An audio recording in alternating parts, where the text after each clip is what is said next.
Most offshore banking advice actually ranks countries, and from my point of view, that's the wrong angle. I personally have opened over 650 bank accounts across 48 jurisdictions, and the data shows the tier placement has nothing to do with the country. It's about whether your profile matches the bank's risk appetite, and if it matches, that's where the magic happens. So what can happen is if you don't get that match right, then your account either doesn't get accepted when you try opening it, or worse, when it's open and you're having money in there, it gets flagged or frozen. So at Redomiciled, my team and I spent years in London in financial services learning how the banks actually think about risk. Today, I'm running the full tier list for you guys. I'm not going to talk about countries or banks. I'm going to talk about jurisdictions and how they behave. And we're also going to look at what benefits you get from each jurisdiction. However, before we get into the tiers, let's quickly talk about the criteria, because the logic matters here than just telling you what's good and what's not. There are 3 filters. The first one is the regulatory trajectory, and this is basically telling you, is the jurisdiction tightening or is it holding steady? What is the future outlook and where do we think it's going? The second layer is the institutional quality, meaning how does that jurisdiction work with corresponding banks? So when you have money in this jurisdiction and you send to other banks in other jurisdiction, do they perceive that money well, or will they have a lot of scrutiny, ask a lot of questions? And then the third layer is the privacy architecture, which a lot of our clients are actually interested in. And mainly we're going to look here at the CRS, the Common Reporting Standard. If you watch our videos or if you're a client of ours, you've probably heard of that already. But if not, what it basically is, it's a common reporting standard between banks that always report back to your home country. So most people who are global citizens want to protect from that. Let's not hold back further. Let's get right into the tiers. The D tier, so the lowest tier, is, surprise, the European banking. And yes, it belongs at the bottom. And let me say up front, EU banks might work perfectly fine if you're not a global citizen. If you're in the EU, you're living in one country, you only need SEPA access or multi-currency accounts, and you transact daily between your personal business, or your employer sends you money and you just send money within your country, maybe within the EU, it works perfectly fine. This shouldn't concern you. But the moment you step out of that profile and you're dealing internationally, you're becoming a global citizen, or you want to protect your money, then this tier becomes really bad, and the European banks are the lowest tier. The reason for that, you've probably guessed it, is the extremely high regulation that you have. AMLA, for example, is in the selection phase right now. It's identifying roughly 40 high-risk cross-border institutions, and it will directly supervise from January the 1st, 2028. Then we have AMLD 6 that comes into full force in 2027 with fines up to 10 million euros or 10% of annual group turnover. When the cost of a compliance mistake is so high that banks don't want to just comply, they overcorrect, they're being extremely careful, and they simply do not onboard you or constantly freeze your money. And this is why the European banking system, for people who are dealing internationally, for people who want to protect and people who want to diversify as global citizens, is not the right thing. By all means, don't believe me. There are documented cases of major European electric money institutes, EMI, freezing accounts of legally resident EU people with no wrongdoing, just simply freezing them, offboarding them, just getting them out of their system because simply there were open questions or the ROI for them wasn't there. If this sounds new to you, there's an older video where we talk specifically about what happens when these accounts get flagged or frozen. But the bottom line here is, if you want to protect internationally, if you're a global citizen, the EU banking system is really the worst for you. I personally hold nothing in the European banking system anymore, and it will stay like that. So when we move up a tier, we're in tier C, which is the UK banking. And the UK is better than the EU generally. It's not enough to make it your primary home base for banking, but London still has arguably the best business banking infrastructure in the world. So for your business, it can make a lot of sense. Also, the network of global banks with dedicated US arms, multi-currency accounts, and actually the functioning of the UK banking system is really, really high. Also, for people that have offshore structures, the UK banking still gives not only good business banking, but also some good private banking relationships. And they didn't disappear with Brexit. In fact, if anything, Brexit made it a lot better because now they've distanced themselves and taken themselves out of the EU, which makes it obviously for global citizens a more interesting banking jurisdiction. So what we basically see is when the EU moves into something, the UK is either not doing it or doing it slower. For example, Basel 3.1 was delayed by a year, and we just generally see that there is certain things that are just better in the UK banking system. There's less requirements, there's loosened overreach, and it's always making the UK and London more competitive than the EU. It's not as good as it used to be in the past, but it's definitely a lot better in the EU. And also being honest, I personally hold some banking relationships in the UK with my business, so I do use it primarily for business banking. But here's why it's only C tier and not higher. The UK is heading into the same direction than the EU, it's just typically slower. Debanking is a typical thing that we see in the UK. They're closing your account without any explanation. They have extremely high standards of wanting proofs from you. So we're basically just having EU banking just a bit slower and just a bit less regulated and a better access to financial services than you would have in the Frankfurt or Amsterdam counterparts. So as a quick summary, it is better than the EU system. We definitely moved up a tier, but I primarily would recommend it for business banking because in the UK and in London, you have very, very good banking infrastructure that you can use for your business, but you're not really safe there. I wouldn't really use it for treasury accounts, and I also wouldn't really use it for personal banking too much because you're basically having what you have in the EU, just a bit delayed and a bit weaker, and the real use case is the business banking in the UK. Let's make an example. You have a US entity, and that US entity needs a bank account with a dedicated SEPA IBAN that also runs in the EU. You can now onboard with a UK bank that onboards to a US arm, so you have all the benefits of being a US client, but you still have access to the EU, and therefore the business banking is a lot easier when, for example, working with European clients or people in the UK. So that's typically what a lot of our clients ask us is like, how can I actually have the benefits of interacting with customers in my region while still having the benefits? And the answer here is typically the UK. The UK gives you the best out of both worlds when it comes to business banking. So now we're getting into the B tier. Now we're getting into the tiers that actually get more interesting, and that is offshore banking. And typically when you think of offshore banking, you want to be thinking about jurisdictions like Mauritius, Dominica, Georgia, Panama, or the Caribbean. So these are the typical offshore jurisdictions. And the assumption is that this is where serious capital goes, away from the European Union, away from the UK, and outside of the CRS, somewhere that is more flexible, more private, and less scrutiny. And that instinct isn't wrong, but let's take a closer look into it because it's just not that simple either. Here's what's actually happening behind the scenes when you bank in one of those jurisdictions. Bank in Mauritius doesn't have direct access to US dollar clearing, for example. It can't settle dollar transaction on its own. So if you now need to send money internationally, it needs a correspondent bank that they typically find in tier 1 institutions in New York or in the UK or whatever currency access you need. And that process is actually the problem. Your entire offshore account hangs on that single relationship that your offshore bank has with these other banks around the world.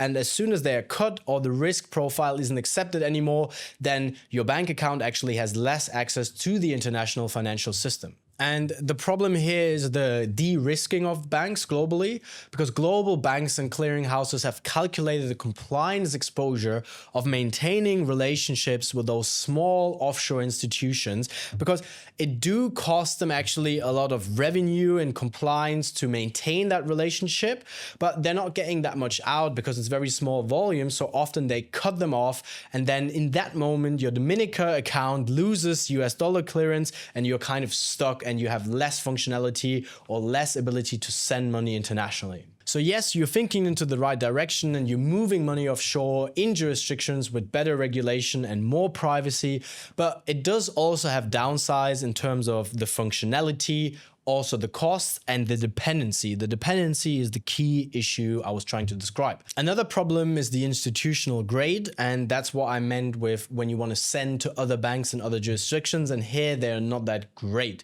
Panama, for example, remains on the EU blacklist for non-tax cooperation. Similar jurisdictions like the British Virgin Islands, they sit on a grey list. And these aren't just political labels.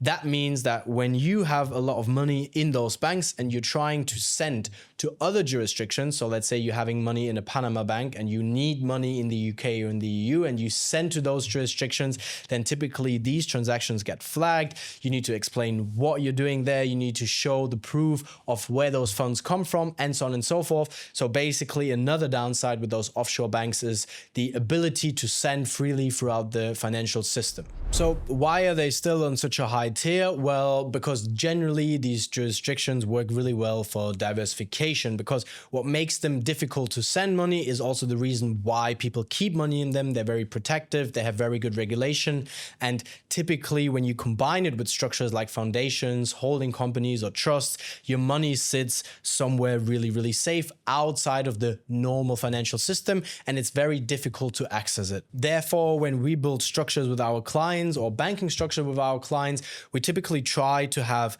money that you want to store and protect and deliberately diversify. We want to put them in those type of jurisdictions and we want to keep it there, but it's not very good for transactional banking. For transactional banking, you're better off with working with UK banks where you have really good in and out movement of those bank accounts and you have good access to your clients. And now we move into the A tier, and it's the A tier because it's really giving you all the benefits, but it's also still accessible for most normal people and for most structures. And yes, you might be surprised, we're talking about the United States being the A tier. And for most profiles watching this video, so if you're managing liquid capital somewhere between 500,000 US dollars to $1 million, the US is consistently the strongest fit for people out there. The infrastructure is very stable. You have no CRS exposure, which a lot of people don't know.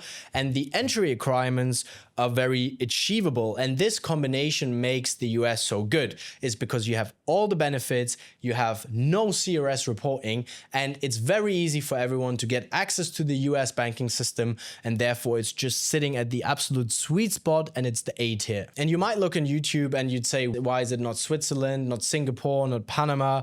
Why is it the US? And I think a lot of people talk about the US not being good, but this is primarily because they are US citizens themselves.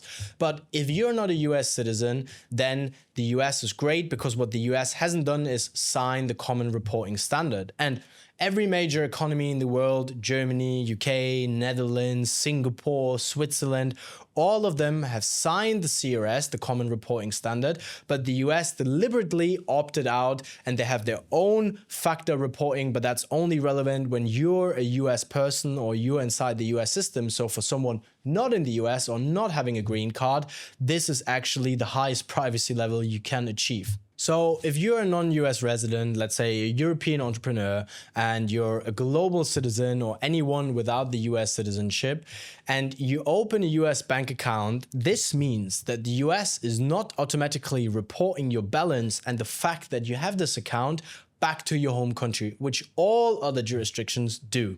And that's actually the structural asymmetry here in the power of the US, because the rest of the world sends the US data about their US residents, but the US doesn't participate in the CRS and they don't send data to anyone outside of the US. So you still want to obviously check. There's still bilateral reporting treaties that exist between certain countries that you wouldn't expect. So for example, between Argentina and the US, there is a reporting treaty. So you always want to discuss with our banking team at Redomiciled first before you assume something. But generally speaking, the CRS is not signed, and therefore you don't have that reporting standard that covers the 120 countries, and you still have an amazing infrastructure in the United States when it comes to banking, and therefore it's our tier 1. When we now talk about the infrastructure, this is something that is really unmatched with offshore banks. The US banks, they can give you US dollar clearing without depending on another bank. They give you FDIC deposit insurance, and they also give you access if you want to credit cards and credit lines in the US. So you're looking at a really stable infrastructure without the reporting standards and without any global delays. The practical setup that you can get is a US LLC paired with a US bank account. US LLC is a very easy way to get access to the US banking system for some of our clients. There's obviously multiple ways, but this is a very easy one where you can get access to US credit and the US banking system while still maintaining very low cost. Another advantage that you can get with US businesses is that when you're a non-US citizen and you set them up correctly as a disregarded single member US LLC, you also don't have any US tax duties. And that's why we use these US LLCs for a lot of our clients as a payment vehicle. So the client might have a different structure, but we use a US LLC for payment processing and access to the US financial system, and then we clear from there and send to their main structure. Again, the US LLC is a very popular one, but this is only one of many ways that you can get access to the US banking system for personal and business rails. So if you want to have a conversation with me and my team, you can always reach out to us and we can see how else you could maybe get access to the US financial system. Now, I want to be very clear, this isn't for everyone. If you're a US citizen or you're having a green card and you're watching this, the Tier A doesn't apply to you, and that's probably why you see a lot of people who are American citizens talking about the US banking system not being great, because once you're a US citizen or you have a green card, the reporting standards are even stronger than the CRS. Any bank in the world reports back to the United States, as well as the banking in the US itself. So this is only applying for people who watch this who are from the EU or from the UK or from another country that is not the United States. So on top of the A tier, we have another tier, the S tier, the superior tier. This is kind of not for everyone, but there is obviously fortress jurisdictions that are even better in terms of private banking than the US. Typically, we have Switzerland. We really have the best institutions for private banking that are designed for maximum efficiency and banking access. One of the reasons why this S tier, the superior tier, can be an even better jurisdiction for your private banking than other jurisdictions is just the access to financial services that you get in them. You have not only the best support and really, really stable banking rails, you also get stuff like Lombard lending. And Lombard lending means that you can hold securities such as ETFs and stocks or bonds in those bank accounts, and then you can borrow against them, which is something that high net worth individuals often do. They use their securities and they borrow against them because this is often more tax efficient than actually selling it. And you can also delay the inflation by borrowing now and then having the money inflated away. So these are all very, very superior things that you can do in private banking with those superior jurisdictions that I've just mentioned. So when you use this S tier for private banking, you get really attractive loan to value ratios. If you have government bonds, you get up to 95% that you can borrow against. When you have diversified ETFs, 60 to 80%. When you have single blue chip equities, you can do 40 to 60%. And even in some Swiss banks, you can now use Bitcoin and crypto as a collateral, even though it's capped at 20% LTV, but still it's really, really attractive. You can use your assets and you can borrow against them directly. And that's obviously something you've probably heard high net worth individuals doing all the time. Apart from the Lombard lending products, you also have unmatched execution. You have global rails. You have pretty much all the currencies. You can send money internationally very, very easily to very good rates. And then additionally, you also have that institutional grade, which means that if you send from a bank like this, you have an unmatched ability to send to all the other banks, because typically these are seen as tier 1 banks, which means that if you send large amounts, you typically don't have any scrutinies, you don't have any questions, because the entry barrier to get into those banks is already so high that other banks in the EU or in the UK trust them primarily already just because of the name. You also have unmatched stability. So these are very, very stable banking relationships. They're really, really safe. And then you also get a concierge type of service, which means that once you're in there, once you're a client, you and your family are basically, a part of this bank, and wherever you go in the world, that banking relationship follows you. Actually, I was just on the way to this studio here in Bangkok, and I was driving past Julius Baer, so you can see that they're in all types of countries. You can always walk into the branch, but we also have to be obviously realistic. The real entry requirements are not what banks put on their websites. So typically you can see 350,000 figures on DBS website. Typically we see a lot higher real entry requirements. At like a real private banking level, the operational minimum for a non-resident is up to $5 million for DBS in reality. Sometimes it's even significantly higher and significantly more complex depending on your passport profile.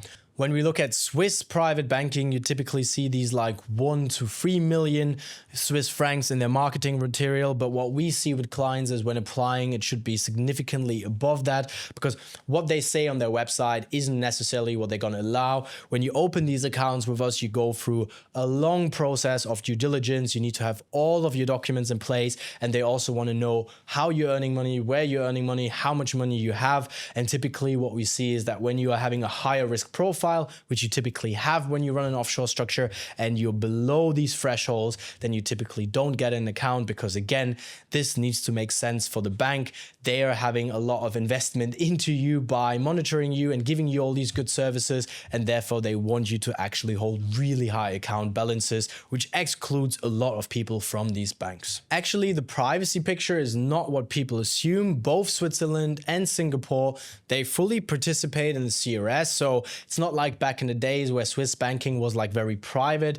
And because they actually report to all of these other countries, this is why we name the US banking as the A tier, because I want to stress it again. If you're someone who is like a successful entrepreneur, a global citizen, you just get the most with the US banking, because you have the non-CRS reporting. You get very easy into it. There's many structures that you can open very easily, and you have an amazing stability in the banking system, as well as just access to credit and so on and so forth. Another downside with the S tier is that the source of wealth requirements are some of the most demanding in the world. So they typically want 5 to 10 years of documented financial history, because obviously you're holding very high amounts of these accounts, so they want to know where they're coming from. They want audited company accounts, tax returns, evidence of accumulated wealth over time. So if you are someone who has an offshore company since 2 years, no track record, you typically get rejected regardless of the balance that you can bring in. That documentation needs to be built as soon as possible and not on the day that you apply. But I also want to be clear, there is a lot of benefits of having these relationships.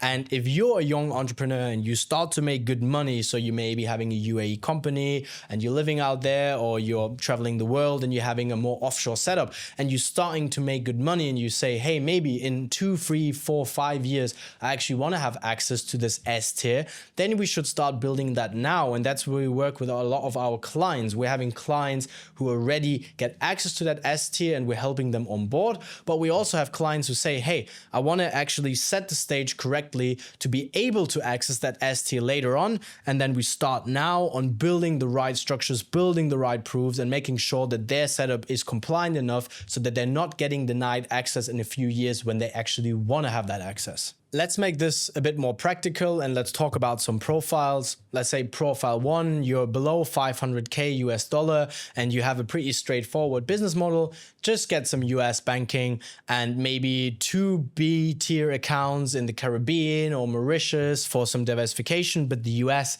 is the anchor. Profile 2, you have more established capital, but you run a multi-region operation. Use the US banking as a core, and then use some UK banking alongside if you need infrastructure that serves you into the European Union or into the UK or more internationally.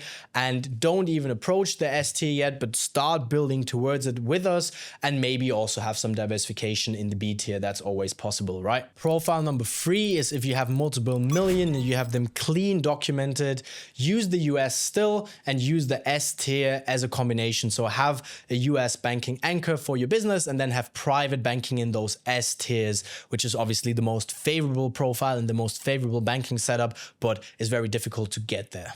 And the way to get there, we prepare. You need source of wealth across 5 years. You need audited financial statements, which we can get you. You need a business model that a compliance officer understands so it doesn't sound vague. No nominee shareholders, no offshore structure that is a bit vague. And you need a clear paper trail that supports everything. And that is something that we can build together over the next years. So as a summary, this tier list is a great help when making a self-audit and understand where you're currently at and which banks and banking jurisdictions could actually match with what you actually need, and also giving you an outlook of what you can work towards to, because I think a lot of entrepreneurs out there, they just do something and then later they regret not having all of these proofs in place. And then obviously, as always, if this sounds interesting to you and you want to learn more, feel free to book a call. There's a link in the description where you can meet me and my team, and we can start planning either towards the S tier, or we can look at your current structure and make sure that you have the right setup across those different tiers at the current state that you're in. We're looking forward to meeting you and see you in the next video.